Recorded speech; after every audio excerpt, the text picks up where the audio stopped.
Hello students.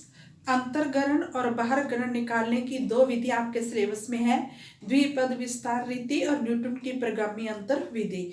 तो द्विपद विस्तार विधि हम कर चुके हैं। अब न्यूटन की प्रगामी अंतर विधि, उसके 4 स्टेप है। उसमें जो स्वतंत्र चर होते हैं, जो पहले वर्ष जैसे दिए गए हैं, तो उनको x माना जाता है, और उससे संबंधित जो आंकड़े होंगे, दूसरी श्रेणी होगी उसको, उसकी जो आश्रित श्रेणी होगी उसको y माना जाता है। तो दूसरे स्टेप में क्या था, अंतर सारणी बनेगी। तीसरे स्टेप में ये सूत्र लगेगा, x x minus x zero, x1 minus x zero. फिर y x की वैल्यू निकालने के लिए ये फॉर्मूला लगेगा।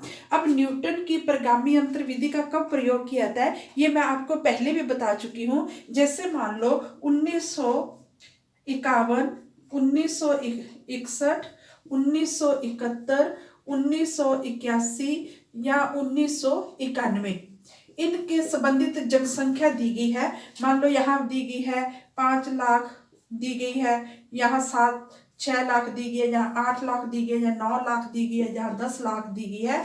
तो ये उनकी संख्या दी गई है। अंतर तो इनमें होंगे समान,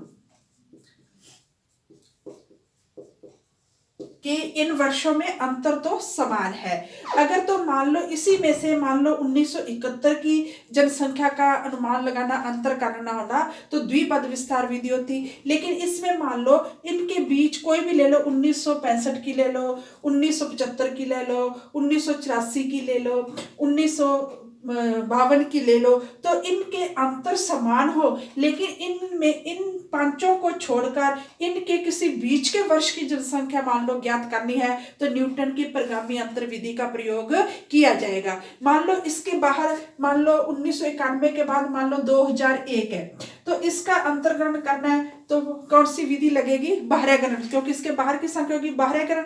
तो इसके लिए कौन सी विधि लगेगी, द्विपद विस्तार विधि। लेकिन मान लो 2005 की ज्ञात करनी है, या 1900 मान लो 97 की ज्ञात करनी है, तो ये इसके 1991 के बाद 2001 10 वर्ष का अंतर था, लेकिन उसके बीच की संख्या का, तो ये न्यूटन की प्रगामी अंतर विधि द्वारा बाह्यगणन किया जाएगा। तो इस प्रकार हमें पता चल जाएगा कि द्विपद विस्तार विधि का प्रयोग करना है या न्यूटन की प्रगामी अंतर विधि। तो न्यूटन की प्रगामी अंतर विधि के ये 2 फार्मूले हैं।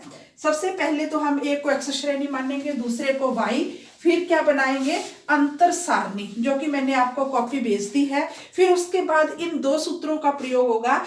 x निकालने के लिए x माइनस एक्स जीरो बटे x1 माइनस एक्स जीरो, और y x निकालने के लिए y0 plus x delta 01 plus x bracket शुरू x माइनस 1 बटे 1 इंटू 2 डेल्टा 02, फिर plus x minus 1 x minus 2 बटे 1 इंटू 2 इंटू 3। ये एक एक बढ़ता जाएगा। ये 2 है तो यहाँ 3, 1 2 3, ये एक ही था तो 1 2, यहाँ पे फिर 0, ये तीसरा, पहला दूसरा तीसरा, यहाँ पे डेल्टा 03 आएगा। फिर x minus 1 x minus 2 x minus 3 बटे 1 into 2 into 3 into 4 delta 04 plus, इस प्रकार ये आगे चलता जाएगा। पहले ये दोनों सूत्र आप नोट कर लो।